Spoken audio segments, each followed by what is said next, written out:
하나님께서 오늘 우리에게 주시는 말씀은 에베소서 5장 1절에서부터 10절까지의 말씀 우리가 함께 살피도록 하겠습니다. 에베소서 5장 1절에서 10절까지의 말씀인데요. 자리에서 다 일어나셔서 오늘 말씀은 한 절씩 교독하도록 하겠습니다. 제가 먼저 읽고 여러분이 짝수절을 읽으시면 되겠습니다. 그러므로 사랑을 받는 자녀같이 너희는 하나님을 본받는 자가 되고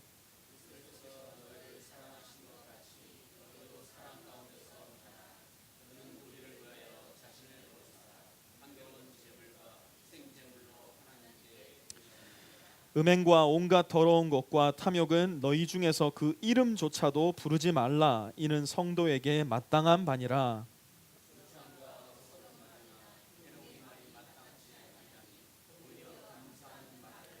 너희도 정녕 이것을 알거니와 음행하는 자나 더러운 자나 탐하는 자 곧 우상 숭배자는 다 그리스도와 하나님의 나라에서 기업을 얻지 못하리니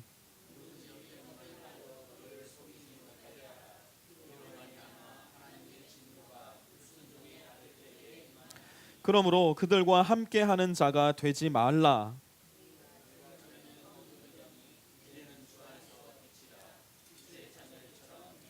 빛의 열매는 모든 착함과 의로움과 진실함에 있느니라. 주를 기쁘시게 할 것이 무엇인가 시험하여 보라. 아멘. 자리에 앉으시고요. 지난주 야외 예배 때 우리 주영 형제가 준비한 게임 가운데 사진을 보고 그 인물의 이름을 맞추는 게임이 있었습니다. 우리 아이들이 더 좋아했던 게임이기는 한데요. 그 게임이 생각이 나서 저도 오늘 말씀을 시작하면서 그 게임을 한번 준비해 보았습니다. 제가 세 장의 사진을 차례대로 띄워드릴 텐데요. 누구인지 맞추시면 됩니다. 우리 아이들처럼 막 손을 들거나 열정적으로 그렇게 얘기하지 않으셔도 됩니다. 상품이 없습니다. 첫 번째 사진부터 한번 보도록 하겠습니다. 첫 번째 사진은 이분인데요. 누구죠? 우리가 다 잘 알고 있는 애플의 CEO였던 스티브 잡스입니다.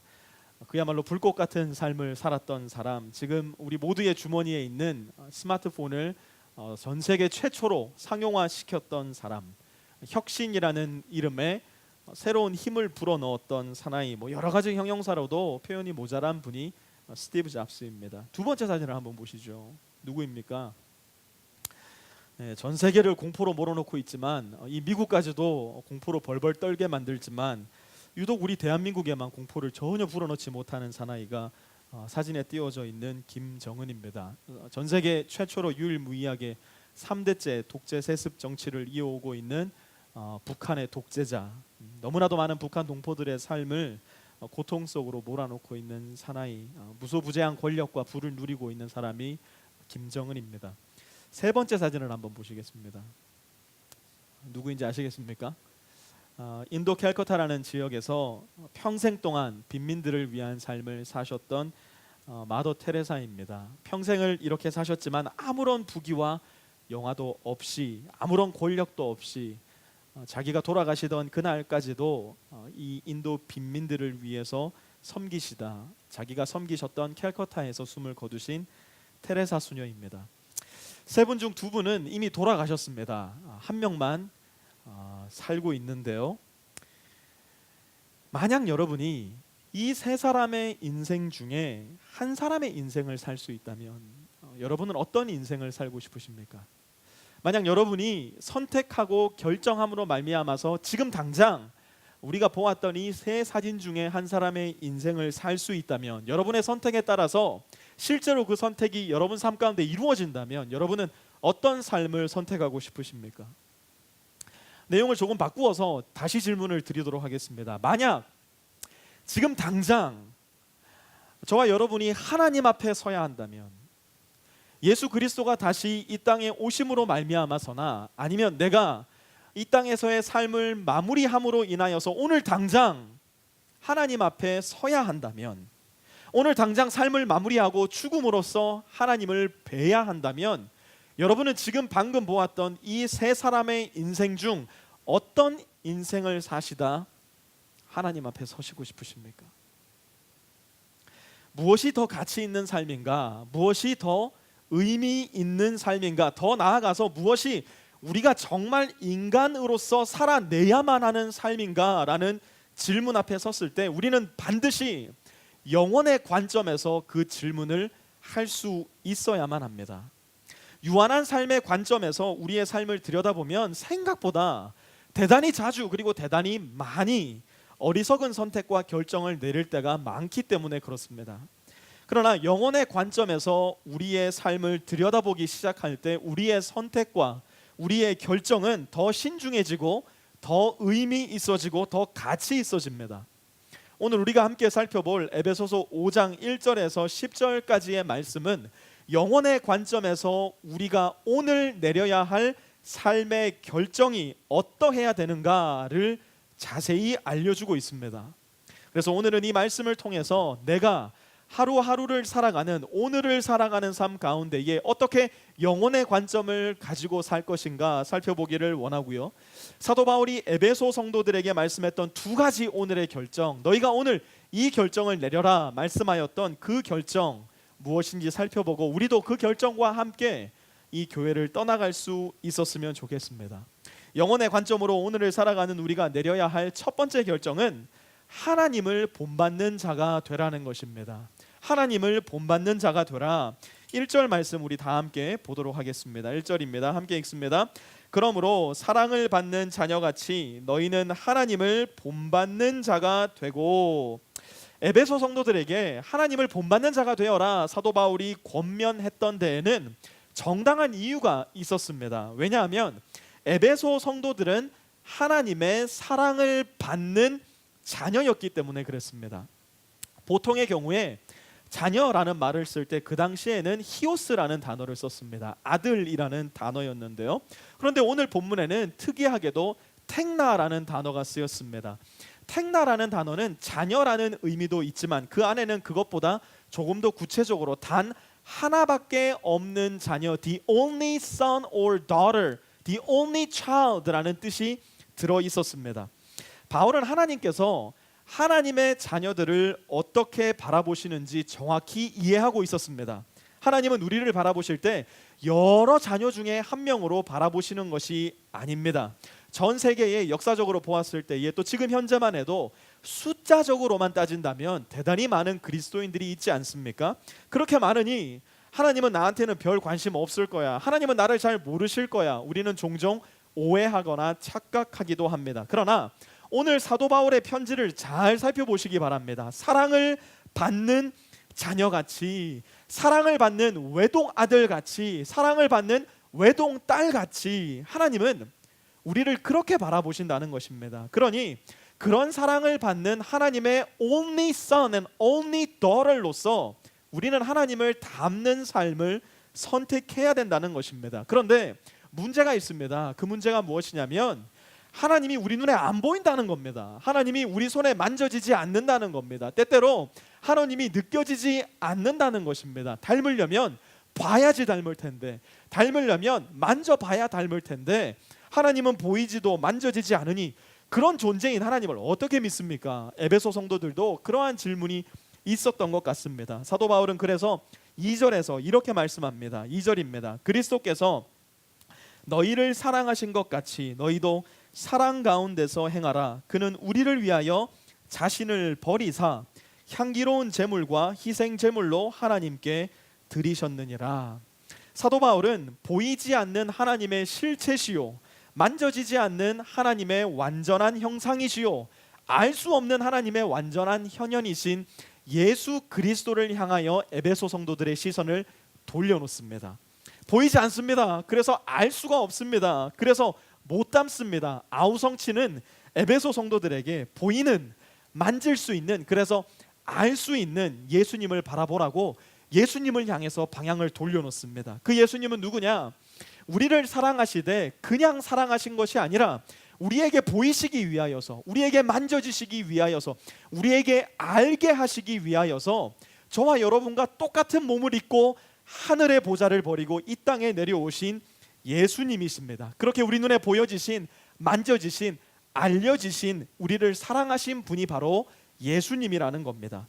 사도 바울이 하나님을 본받는 자가 되어라, 하나님을 닮은 자가 되어라 에베소 성도들에게 권면할 때 그 기준과 모델은 오직 한 분 예수님 밖에는 없습니다.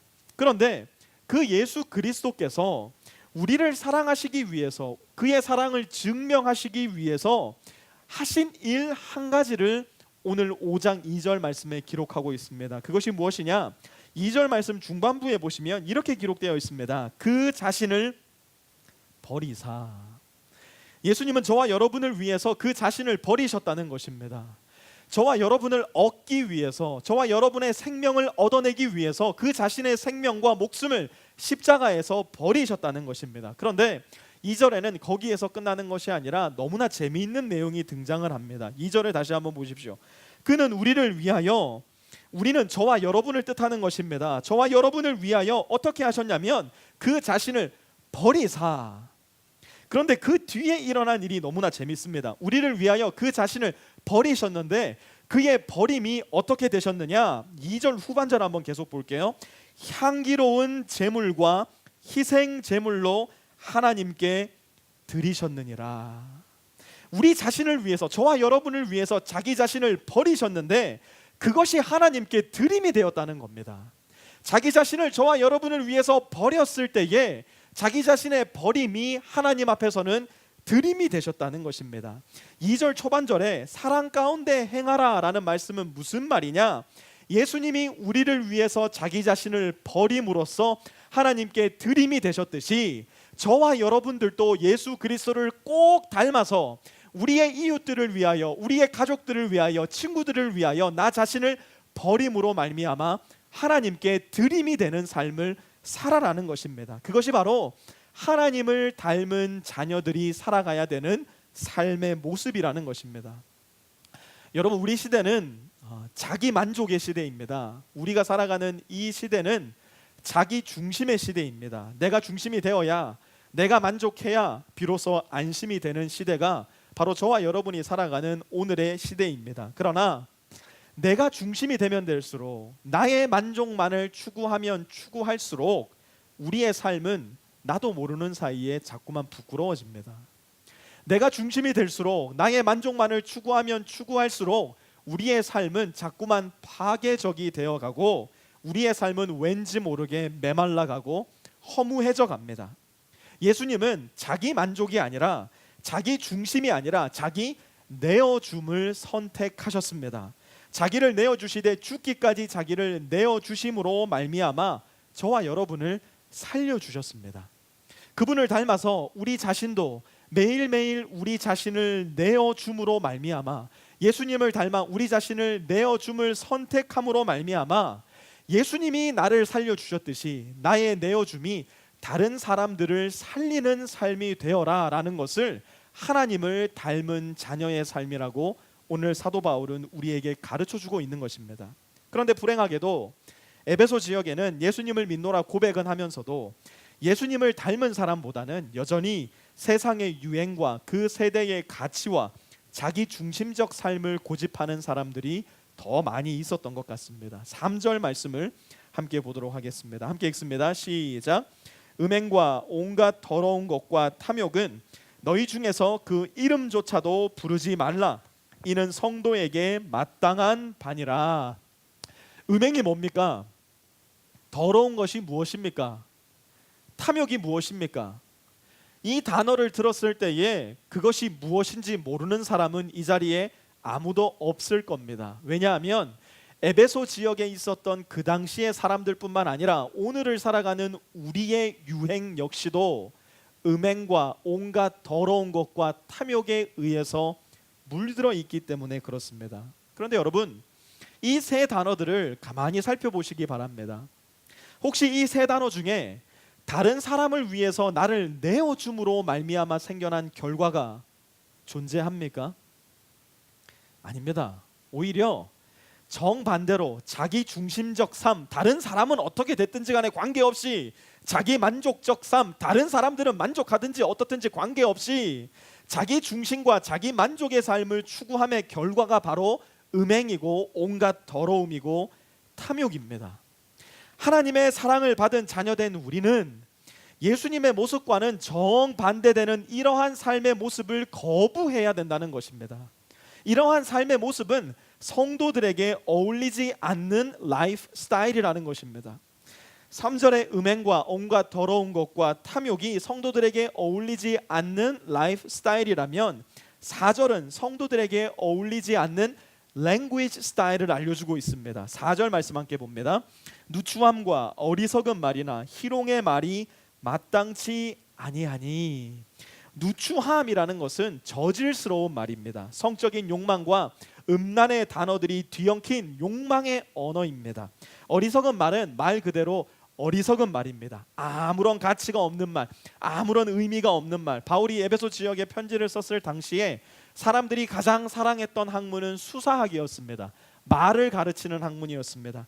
말을 잘하는 것이 사람들의 가장 큰 가치였고, 그러다 보니 아무런 의미가 없는 종교와 철학, 학문과 사상들이 마구잡이로 떠돌던 시대가 바로 에베소서가 기록된 그 당시였습니다. 그러나 그 안에는 생명도 제대로 된 생각도 의미도 없는 어리석은 말이 너무나 많았습니다. 이런 말 하지 말라는 겁니다. 희롱의 말은 다른 사람을 깎아내리는 말입니다. 다른 사람을 험담하는 말입니다. 다른 사람의 가치를 인정하지 않는 말입니다. 다른 사람의 생명을 말로써 죽여버리는 말입니다. 누추한 말, 어리석은 말, 희롱의 말 역시 예수님과 전혀 다르게 자기 중심적 삶을 고집할 때, 자기 만족의 삶을 추구할 때 입술로부터 뿜어져 나오는 죄입니다. 사도 바울은 이러한 말들이 그리스도인과는 어울리지 않는 랭귀지 스타일이라고 가르칩니다. 그렇다면 그리스도인들은 그냥 입을 막고 벙어리로 살아야 되는 것인가? 그렇지 않습니다. 4절 후반절 함께 봅니다. 4절 후반절은 이렇게 말씀합니다. 오히려 감사하는 말을 하라. 다시 읽습니다. 시작. 오히려 감사하는 말을 하라. 감사의 말은 자기 내어줌의 언어입니다. 정말 신기한 것이 무엇인 줄 아십니까? 자기 중심적 삶을 살면 살수록, 자기 만족적 삶을 추구하면 추구할수록 우리 입에서는 불평과 불만이 더욱더 많이 늘어납니다. 왜냐하면 자기 중심과 자기 만족은 끝을 모르고 욕구와 욕망을 재생산해내고요, 그렇게 만들어진 욕구와 욕망은 결코 채워지지 않는 목마름으로 다시 나에게로 돌아오기 때문에 그렇습니다. 사실 자기 중심과 자기 만족은 영혼의 관점에서 보았을 때는 자기 살인과도 같은 말이고 생각인지도 모릅니다. 그러나 자기 내어줌의 삶은 그 즉시로 감사의 마음을 우리 안에 창조해냅니다. 예수님처럼 순종하여서 나 자신을 누군가를 위해서 내어주었을 때 하나님은 우리 마음에 감사의 마음을 창조해내십니다. 하나님이 창조해내신 그 감사의 마음을 가지고 감사의 언어를 창조해서 하나님께 올려드렸을 때에 우리의 삶은 2절에 말씀한 향기로운 제물과 희생 제물로 하나님께 드려지는 것입니다. 그렇다면 왜 그리스도인들은 하나님을 본받는 자가 되어야 되는가?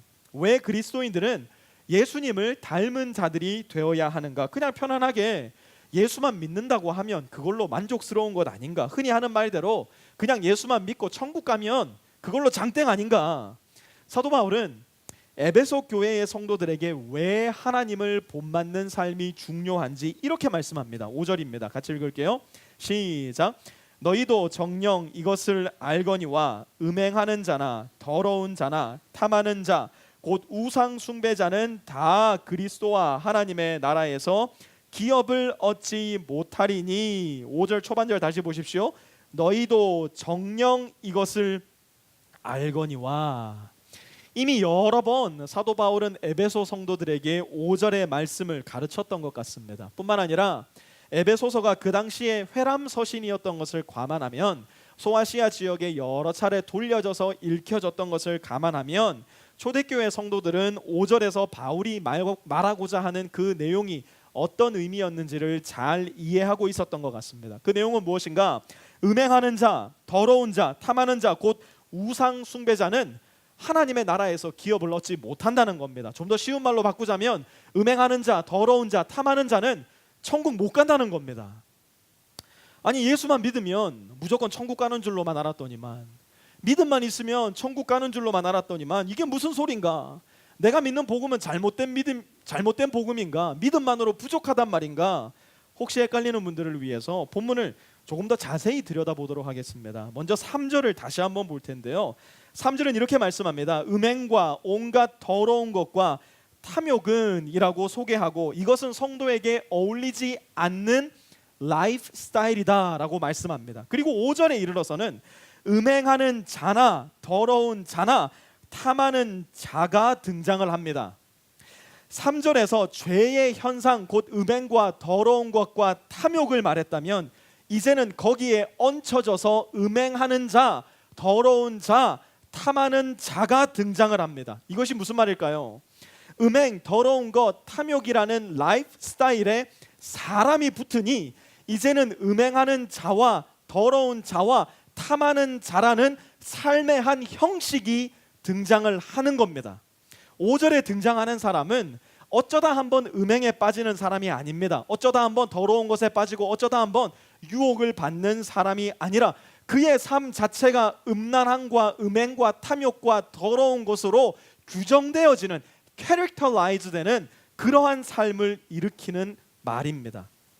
마치 1990년대 한국에서 떠들썩했던 신창원 사건과도 비슷한 것입니다. 탈옥범 신창원은 잘 사는 사람들의 집을 털어서 사회 빈민층, 고아나 양로원에 훔친 돈으로 적지 않은 금액에 기부를 했습니다. 그러자 사람들이 이 신창원에게 환호를 하기 시작했습니다. 심지어 신창원이 잡히지 않기를 바라는 사람도 생겨났습니다. 그러나 아무리 신창원이 선한 일을 많이 한다고 해도 그의 신분, 그가 규정되어지는 이름은 탈옥자입니다. 탈옥범입니다. 탈옥자가 아무리 선행을 많이 베푼다 한들 다시 감옥으로 돌아가 자기의 죄값을 다 치르기 전까지 그는 여전히 탈옥자로 남을 뿐인 것입니다. 내가 예수님을 믿는데도 불구하고 음행의 죄에 빠지면, 더러운 죄에 빠지면, 탐욕의 죄에 빠지면 나는 곧 음행하는 자, 탐하는 자, 더러운 자가 되어서 천국을 못 가는 것인가? 하나님의 자녀가 된 것서 취소되는 것인가? 우리는 질문할 수 있어야 됩니다. 5절은 음행하는 자, 더러운 자, 탐하는 자라고 못을 박아서 말씀합니다. 음행에 빠질 수도 있는 자, 탐욕에 빠질 수도 있는 자, 더러움에 빠질 뻔했던 자라고 말하는 것이 아닙니다. 이미 음행으로, 더러움으로, 탐심으로 자기의 라이프 스타일을 완전하게 구축한 사람을 일컫는 말입니다. 믿는 자들도 음란과 음행에 빠질 수 있습니다.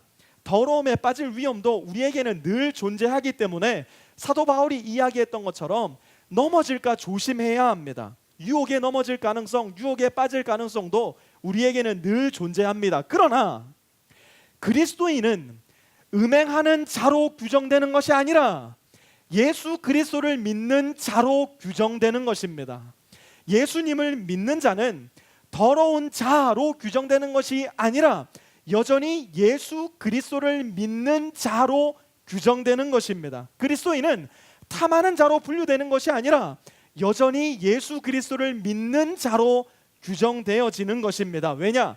만약 우리가 예수님을 우리 마음으로 믿고 우리의 입술을 통하여 우리의 믿음을 고백했다면 우리는 우리 자신의 선행이나 우리 자신의 삶의 스타일을 통하여서 구원받은 것이 아니라 성령에 의하여서 하나님의 은혜로 인하여 예수 그리스도의 십자가 사역으로 말미암아 구원받은 존재가 되기 때문에 그렇습니다.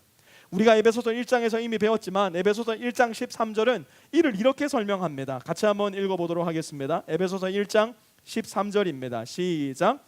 그 안에서 너희도 진리의 말씀 곧 너희 구원의 복음을 듣고 그 안에서 또한 믿어 약속의 성령으로 인치심을 받았나니, 약속의 성령의 인치심은 우리의 행위에 따라서 지워졌다가 우리가 선행을 다시 한다고 해서 다 도장 찍었다가 이렇게 하는 것이 아닙니다.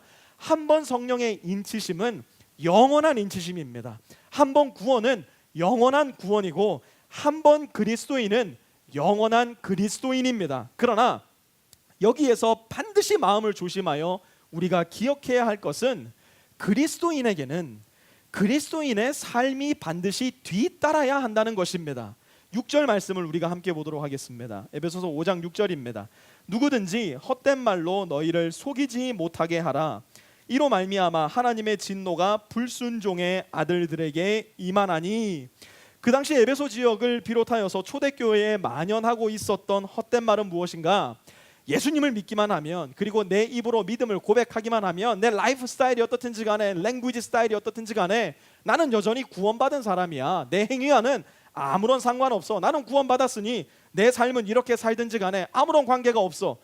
이런 헛된 말이 너무나도 교회 안에 만연해 있었습니다. 그러나 바울은 분명히 말씀합니다. 누구든지 이러한 헛된 말로 너희를 속이지 못하게 하라. 에베소 교회 안에는 세상 사람들의 모든 라이프 스타일을 따라 살면서, 세상 사람들의 모든 랭귀지 스타일을 따라 살면서도 여전히 그리스도인의 삶을 살 수 있다라고 주장하는 사람들이 있었습니다. 헛된 말이라는 겁니다. 거짓말이라는 겁니다. 세상에서 받아들여지는 것이 교회 안에서도 받아들여져야 한다고 주장하는 사람들이 있었습니다. 음행과 더러움과 탐심의 한가운데 살면서 교회 안에 그러한 사람들이 있음에도 불구하고 괜찮아, 뭐 어때? 라고 이야기하는 사람들이 많이 있었다는 것입니다. 헛된 말이라는 겁니다. 거짓말이라는 겁니다. 그러니 사도 바울이 강력하게 말씀하는 겁니다. 너희는 속지 말아라.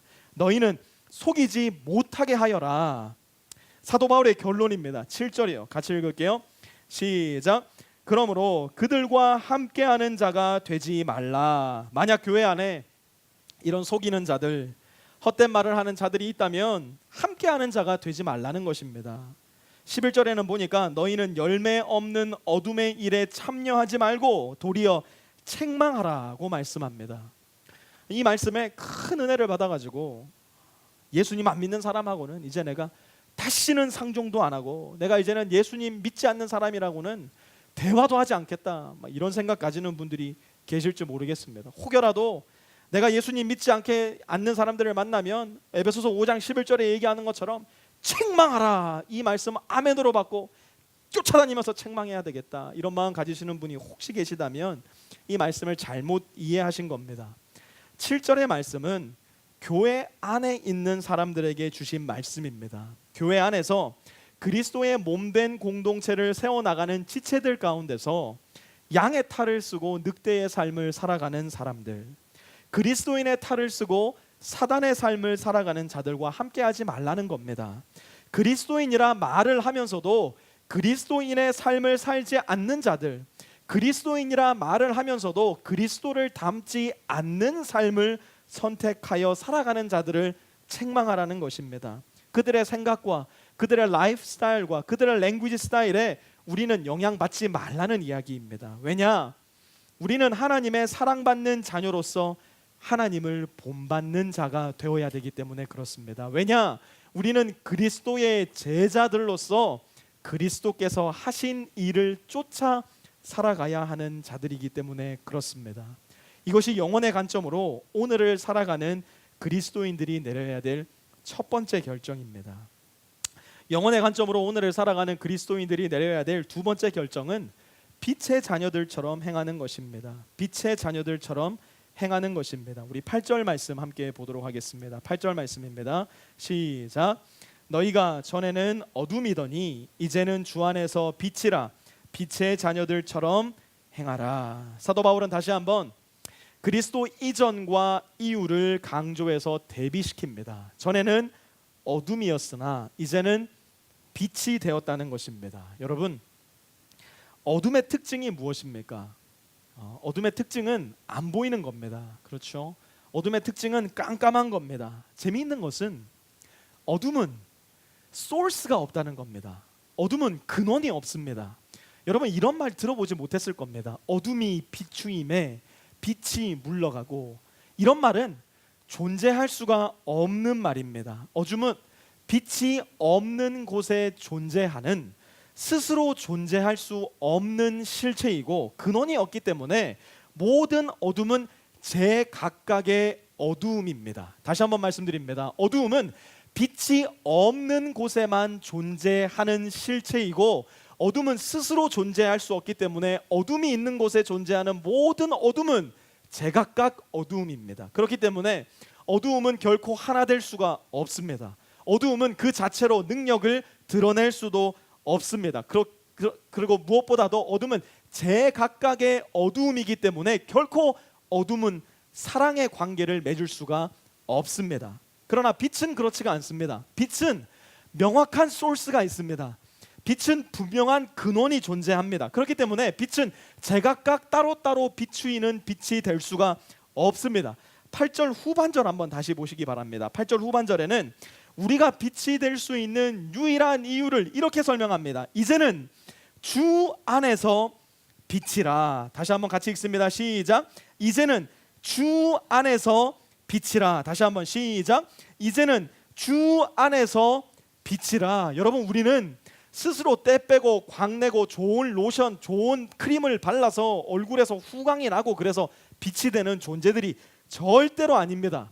저와 여러분이 빛이 될 수 있는 유일한 이유는 무엇이냐면 빛의 근원 대신 예수 그리스도 안에 우리가 거하기 때문에 저와 여러분은 빛이 될 수 있는 것입니다. 빛의 근원이 되시고 생명의 근원이 되시고 사랑의 근원 되신 주님 안에 있으니 우리에게도 빛이 나기 시작하는 것이고, 하나님은 그 빛을 받아서 우리가 빛이 나게 하는 데서 그치는 삶으로 만들어 놓으신 것이 아니라 주 안에 거함으로 말미암아 저와 여러분 자체가 빛의 신분으로 변화되게끔 우리를 재창조하신 것입니다. 그러니 이전에는 어둠의 자녀로서의 삶을 너무나 자연스럽게 살아왔다면 이제 존재가 바뀐 우리는 빛의 자녀로서의 삶을 살아가야 한다는 것입니다. 빛의 자녀로서의 삶의 특징이 무엇이냐? 남은 시간 두 가지 특징만 살피고 말씀을 마무리할 텐데요. 첫 번째는 빛의 열매를 맺는 삶입니다. 빛의 자녀의 삶의 특징 첫 번째는 빛의 열매를 맺는 삶입니다. 9절 말씀을 함께 보도록 하겠습니다. 시작. 빛의 열매는 모든 착함과 의로움과 진실함에 있느니라. 여러분, 열매는 무엇입니까? 열매는 그 근원이 무엇인지를 알게 해주는 것입니다. 저희 집 옆에는 자두나무가 한 그루 심기어져 있습니다. 매 봄이 되면 흐드러지게 꽃이 피고요. 조금만 시간이 더 지나면 작고 예쁜 파란 열매들이 그 나무에 매달리기 시작합니다. 처음 집으로 이사하고 첫 번째 봄을 맞았을 때 저는 그 나무가 사과나무인 줄 알았습니다. 어렸을 때 보았던 사과나무의 꽃과 굉장히 비슷했고요. 또 꽃이 떨어지자 맺혔던 열매들이 꼭 사과같이 생겨서 사과나무구나 라고 생각을 했습니다.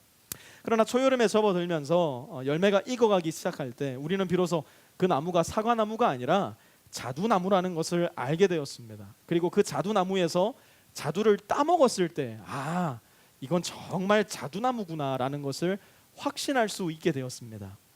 열매가 맺혀야, 열매가 익어가야, 또 그 열매를 먹어보아야 비로소 그 나무가 어떤 나무인지 우리는 알 수 있습니다.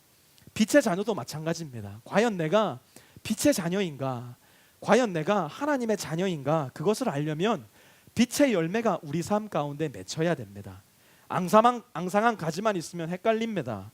작은 꽃잎만 피어내면 헷갈립니다. 그 꽃잎이 뜨거운 햇살과 차가운 바람을 맞아서 다 떨어지고 작은 열매들 맺어가기 시작할 때 이 나무는 어떤 나무이구나 알 수 있는 것처럼 우리 삶에 빛의 열매가 맺히기 시작할 때에 내가 하나님의 자녀이구나, 우리 지체가 하나님의 지체이구나 라는 것을 알 수 있게 되는 것입니다. 그렇다면 우리가 빛의 자녀로서 맺어야 할 빛의 열매는 무엇인가? 9절 말씀 다시 한번 볼게요. 모든 착함과 의로움과 진실함에 있느니라.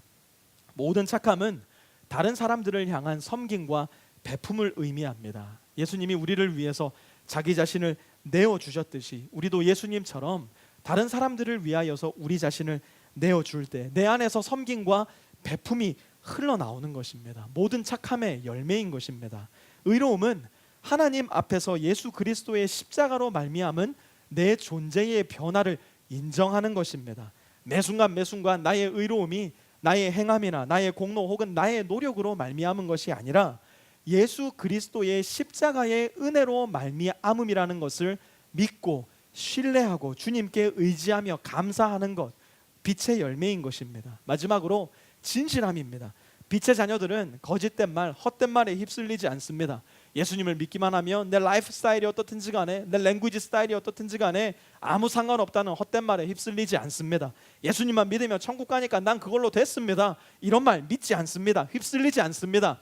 예수님 믿고 구원받은 사람은 하나님을 본받는 자, 빛의 자녀가 되어야 된다는 것을 믿고 받아들임으로 말미암아 진실함에 거하는 삶, 그것이 빛의 자녀들이 맺어야 할 열매들입니다. 빛의 자녀로서 삶의 특징 두 번째는 무엇인가? 주를 기쁘시게 할 것이 무엇인지 분별하는 삶을 살아가는 삶입니다. 10절 말씀 함께 보도록 하겠습니다. 10절 말씀입니다. 함께 읽을게요. 시작. 주를 기쁘시게 할 것이 무엇인가 시험하여 보라.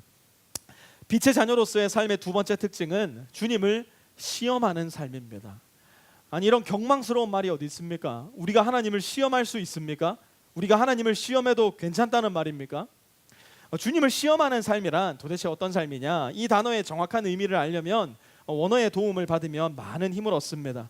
10절에 시험하여 보라라는 명령문에 쓰인 헬라어는 도키마소라는 동사입니다. 도키마소라는 단어는 무엇인가를 깊이 있게 관찰하고 들여다본 후에 결정하다라는 의미를 가지고 있는 동사입니다. 이 뜻을 10절에 담아서 다시 10절을 번역해 보면 주를 기쁘시게 할 것이 무엇인가 깊이 있게 관찰하고 들여다본 후에 너희의 할 일을 결정하라라고 말할 수 있습니다. 그러니까 빛의 자녀로서 우리는 하나님을 깊이 있게 관찰하고 들여다보아야 한다는 것입니다. 하나님이 무슨 말씀을 하시는지, 하나님이 어떤 분이신지, 하나님이 무엇을 하기를 원하시는지를 깊이 있게 관찰하고 들여다본 후에 내가 할 일을 결정하는 것, 그것을 우리는 분별력이라고 말합니다. 정확히 똑같은 동사인 도키마소라는 동사가 우리가 잘 알고 있는 로마서 12장 2절에도 쓰였는데요. 로마서 12장 2절은 이렇게 말씀합니다. 너희는, 같이 읽습니다. 이 세대를 본받지 말고 오직 마음을 새롭게 함으로 변화를 받아 하나님의 선하시고 기뻐하시고 온전하신 뜻이 무엇인지 도키마조라는 동사가 여기 등장합니다. 분별하도록 하라. 하나님의 선하시고 기뻐하시고 온전하신 뜻이 무엇인지 깊이 있게 하나님을 들여다보고 그것이 무엇인지 발견하여 너희의 삶을 살아가라. 주님을 기쁘시게 할 것이 무엇인지 알 수 있는 사람은 빛의 자녀밖에는 없습니다. 하나님은 자기의 자녀가 아닌 사람에게 자신의 삶을 드러내지 않으십니다. 우리는 예수 그리스도를 믿음으로 말미암아 빛의 자녀가 되었기 때문에 우리는 하나님의 뜻을 분별할 수 있는 사람들입니다. 하나님의 말씀을 깊이 있게 관찰하고 듣고 보고 주님께 지혜를 구한다면 주님의 기쁘신 뜻이 무엇인지, 주님의 선하신 뜻이 무엇인지 우리는 분별할 수 있습니다. 하나님의 말씀을 통해서 하나님을 기쁘시게 할 것이 무엇인지 찾아낼 수 있습니다. 삶의 현장 가운데 때때로 말씀하시는 성령의 세미한 음성을 통하여서 우리는 하나님의 선하신 뜻이 무엇인지 분별해낼 수도 있습니다. 믿음의 지체들과 함께 기도하는 가운데, 믿음의 지체들과 함께 대화하는 가운데, 서로 격려하는 가운데에, 또 때로는 서로의 죄 가운데 책망하는 가운데에 우리는 하나님의 기쁘신 뜻을 분별해낼 수도 있습니다. 문제는 우리는 여전히 하나님을 기쁘시게 하기보다는 나를 기쁘게 하는 삶을 더 사랑한다는 사실입니다. 우리의 오리엔테이션이, 우리의 삶의 방향성이, 우리가 오랫동안 살고 있던 삶의 방식이, 그 관성이 우리를 자기 중심의 삶으로, 자기 만족의 삶으로 계속해서 이끌어 간다는 사실입니다. 이 삶의 관성은 쉽사리 바뀌지도 않고 쉽사리 사라지지도 않습니다. 이 삶의 방향성 쉽사리 돌아설 수 있는 것 아닙니다. 이 삶의 방식 하루아침에 바꿀 수 있는 것도 결코 아닙니다. 왜요? 그게 바로 우리가 발을 딛고 살아가는 이 세상과 이 세대의 방식이고 가치관이고 세계관이고, 무엇보다도 이 세대가 목숨 걸고 매달리는 우상이기 때문에 그렇습니다. 그렇기 때문에 오늘을 살아가는 우리에게, 오늘을 살아가는 우리이지만 우리는 영혼의 관점을 가지고 우리의 삶을 바라보고 해석할 필요가 있습니다.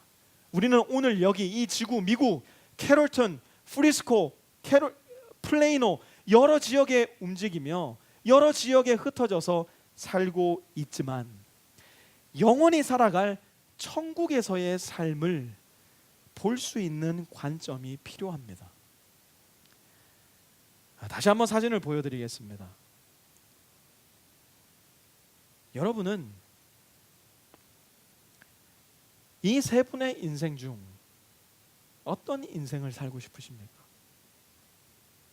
만약 오늘 여러분이 하나님 앞에 서야 한다면 어떤 인생을 사시다 하나님 앞에 서기를 원하십니까? 하나님은 우리에게 이 중 어떤 사람의 인생도 닮아라 라고 말씀하지 않으셨습니다. 하나님은 이 중 아무리 뛰어난 사람이 있더라도 그 자의 인생을 본받아라 하나님은 말씀하지 않으셨습니다. 하나님의 관점과 하나님의 기준은 그렇게 낮지가 않습니다. 하나님의 독생하신 아들 예수님은 인간의 몸을 입고 이 땅에 오셨을 때에 이렇게 말씀하셨습니다. 누가복음 9장 23절입니다. 아무든지 나를 따라오려거든 자기를 부인하고 자기 십자가를 지고 나를 따를 것이니라. 하나님의 기준은 언제나 십자가입니다. 그러므로 우리의 기준도 십자가가 되어야 됩니다. 하나님의 기준은 언제나 예수님입니다. 그러므로 우리의 기준도 언제나 예수님이 되어야 됩니다. 하나님은 마더 테레사의 삶을 따라가라 말씀하신 적이 없습니다. 심지어 하나님은 위대했던 사도 바울의 삶을 따르라 말씀하신 적도 없으셨습니다. 하나님은 사도 베드로의 장성한 분량에 이르기까지 너희가 자라가라 말씀하신 적도 없으셨습니다. 하나님은 예수님의 십자가를 지고 예수를 따르라 말씀하셨고 그리스도의 장성한 분량에 이르기까지 자라가라고 말씀하셨습니다. 우리가 이 땅의 삶을 살아가는 동안 그리스도의 십자가를 거부하고 그리스도인의 삶을 거부한다면 우리는 이 땅에서 그리스도를 빼앗길 뿐만 아니라 하나님의 나라에서도 그리스도를 빼앗기게 될 것입니다. 뿐만 아니라 이 땅에서의 삶 역시 허무하고 목마르며 메마른 삶을 살아갈 수밖에 없을 것입니다. 그러나 우리가 그리스도의 십자가를 받아들이고 그리스도를 닮음으로 매 삶의 순간순간을 선택하고 빛의 자녀로서 그리스도를 닮는 삶을 결정하고 선택한다면 또한 하나님을 기쁘시게 할 것이 무엇인가 하나님을 깊이 있게 들여다보는 가운데 분별하여 하나님의 말씀을 우리 삶 가운데 짊어지고 살아간다면 우리는 영혼의 관점에서 오늘을 살아가며 오늘의 삶도 영혼의 삶도 놓치지 않는 지혜로운 그리스도인의 삶을 살아갈 수 있게 될 것입니다. 그러나 그러한 모든 것을 다 제쳐놓고라도 만약 내가 영혼의 관점을 가지고 하나님의 시선을 가지고 오늘을 살아간다면 우리는 그리스도를 얻음으로써 모든 것을 얻고 이 세상의 기준 가운데 모든 것을 다 잃어버리게 된다 하더라도 그리스도로 말미암아 모든 것을 다 가지고 있는 만족한 삶, 감사한 삶, 기쁨의 삶, 오늘을 살아가지만 영혼을 바라보며 살아갈 수 있는 그리스도인의 삶을 얻을 수 있게 될 것입니다. 우리 시간 함께 잠깐 기도할 텐데요. 여러분 기도할 때 성령님 오늘 이 말씀을 통해서 나에게 하시는 말씀을 제가 듣기를 원합니다. 오늘 말씀 속에서 나에게 주시는 말씀을 깨닫게 하여 주시고 하나님을 닮지 않은 나의 모습, 빛의 자녀답지 않은 나의 모습, 나의 삶의 영역, 나의 삶의 습관, 나의 언어, 나의 삶을 깨닫게 하여 주셔서 돌이켜 하나님 닮은 빛의 자녀다운 제가 될 수 있게 도와주십시오. 우리 시간 함께 하나님 앞에 기도하며 나아가겠습니다.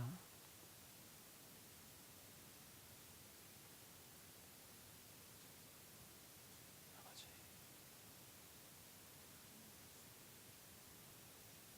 우리 안에 성령님 말씀하여 주시고 가르쳐 주셔서 오늘 말씀 가운데서 하나님이 제 안에 하시고자 하는 말씀이 무엇인지를 깨닫게 도와주시옵소서. 아버지 하나님께서 주시는 지혜의 귀를 기울이기를 원하며 아버지 하나님께서 우리 성도 한 사람 한 사람 가운데에 하시는 말씀을 잘 깨닫기를 원하오니 우리 안에 계신 성령께서 말씀하여 주시어서 주님 주시는 지혜로 하나님의 음성을 들을 수 있는 오늘 시간 될 수 있도록 주님 도와주시옵소서.